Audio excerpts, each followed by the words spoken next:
Cerita diawali dengan memperlihatkan para pemuda yang akan dilatih untuk menjadi tentara kop marinir Amerika Serikat yang akan dikomando oleh seorang sersen dikenal tegas, keras, dan disiplin sehingga butuh mental yang kuat untuk bergabung dengan kesatuan ini.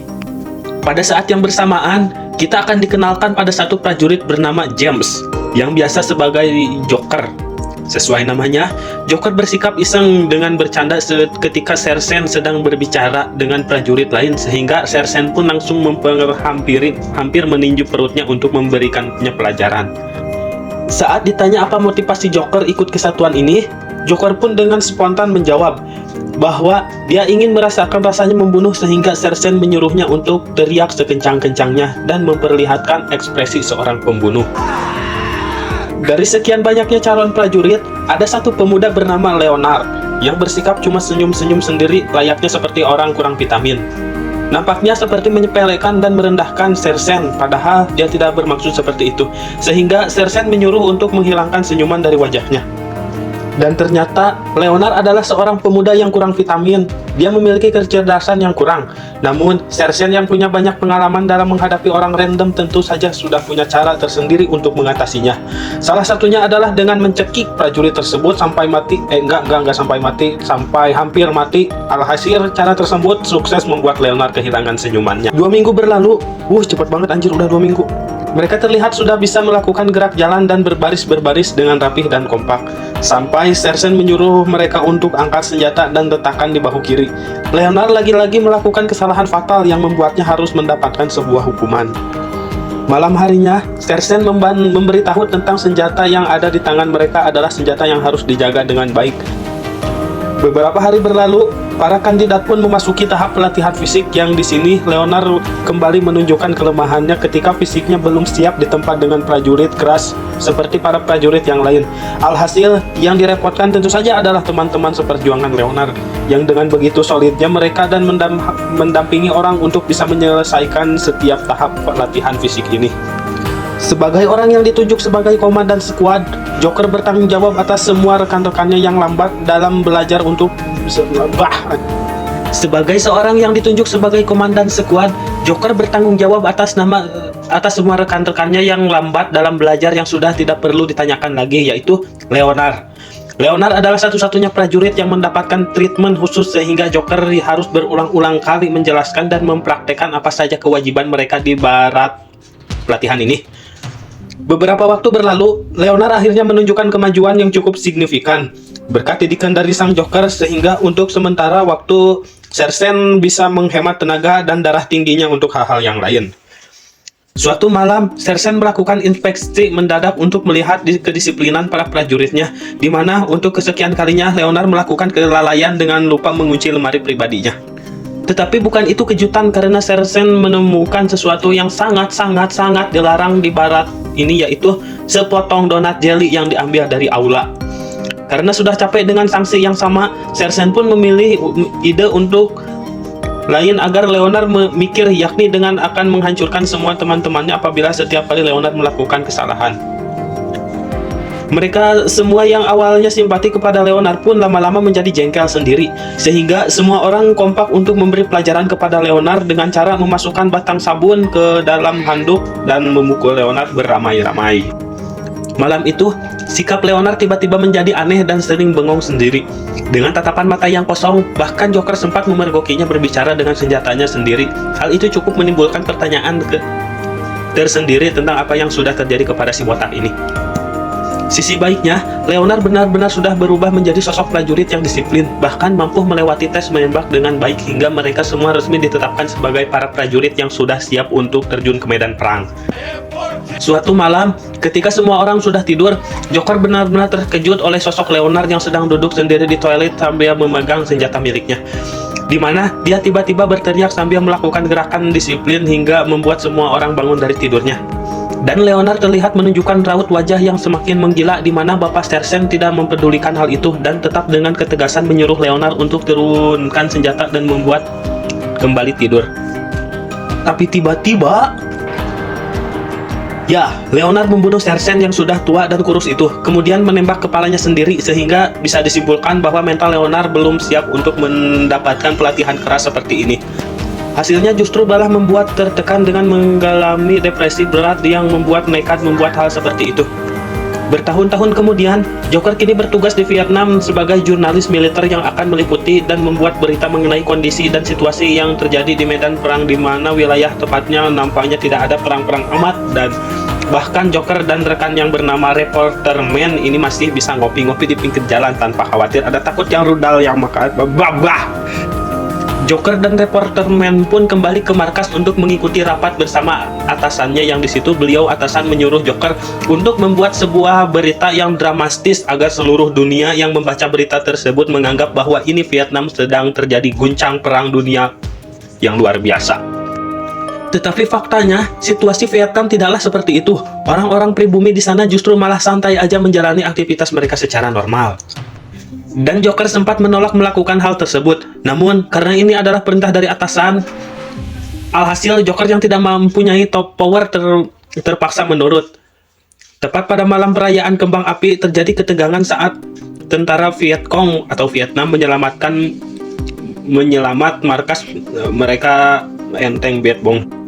Atau hanya akal-akalan mereka saja, tetapi Joker terpaksa melepaskan peluru full metal jaketnya untuk membentuk rekan-rekan mencegah musuh memasuki markas ini. Keesokan harinya, atasan dari Joker langsung menginformasikan bahwa situasi sudah semakin memburuk. Vietnam yang dianggap sebagai para pemberontak pun katanya kita sudah menguasai beberapa wilayah mereka. Sehingga Joker dan Reporter Man pun menuju baris depan berpengalaman dan meliputi situasi dan kondisi di sana, yang apabila mereka berdua tidak menemukan kekejaman sesuai dengan diinginkan, maka bolehlah mengaranglah tambah-tambahin beritalah supaya cerita bisa lebih menarik dan selalu FYP di TikTok, sosial media, IG, Instagram, seluruh dunia. Joker dan Reporter Man pun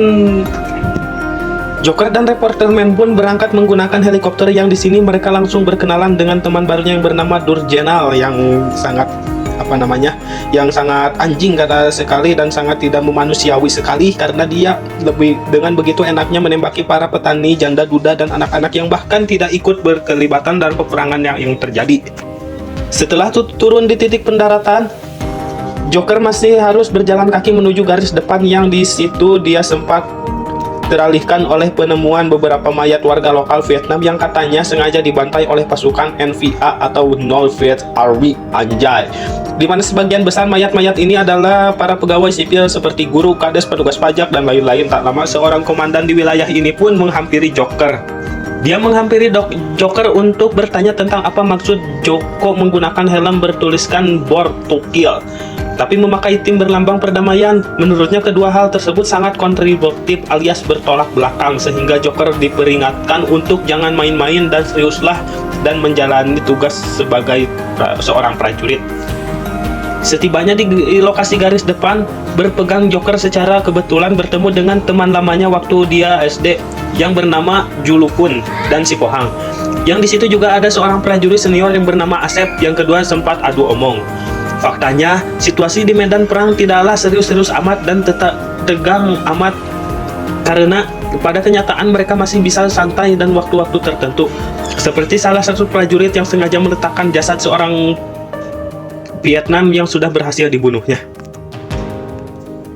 Keesokannya, mereka mulai melakukan perluasan wilayah untuk menekan kelompok Viet Cong di Manado.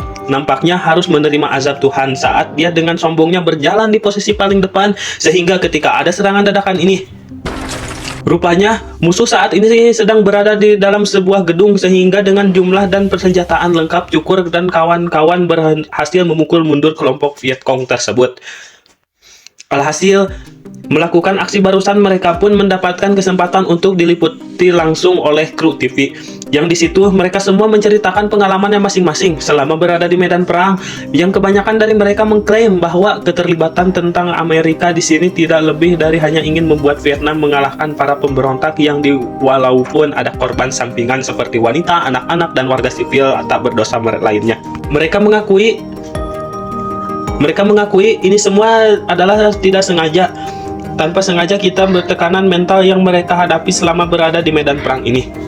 Dalam waktu senggang dan hitung-hitung merayakan keberhasilan para prajurit ini, terbiasa memanfaatkan waktu singkat tersebut untuk melakukan hormon-hormon jangan di kepala mereka saat cara mengundang perempuan asli Vietnam untuk melakukan yang kalian juga pasti paham ya kan? Anjir, awas kalau gak paham.